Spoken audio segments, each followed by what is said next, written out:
যারা বর্ষায় বীজ ফুটাতে চাচ্ছেন তারা এরকম একটি শেড করে এই যে দেখুন আমরা 6 পলিতে এখানে বীজ ফুটাও বিভিন্ন জাতের। চাইলে আপনারা এইভাবে বীজ ফুটিয়ে নিতে পারেন, কারণ এখন কিন্তু বর্ষা মৌসুম।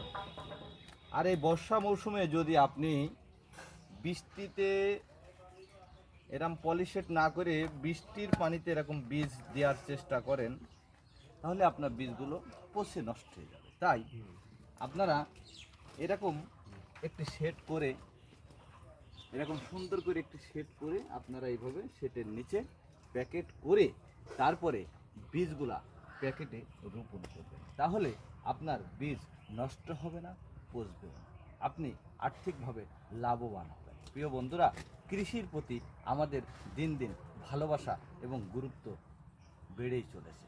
যারা আমার ভিডিওটি দেশ ও প্রবাস থেকে যারা ভিডিওটি দেখছেন, তারা আমার ভিডিওটি লাইক, কমেন্ট, শেয়ার করে যাবেন। প্রিয় বন্ধুরা, ভালো থাকবেন, সুস্থ থাকবেন। আসসালামু আলাইকুম।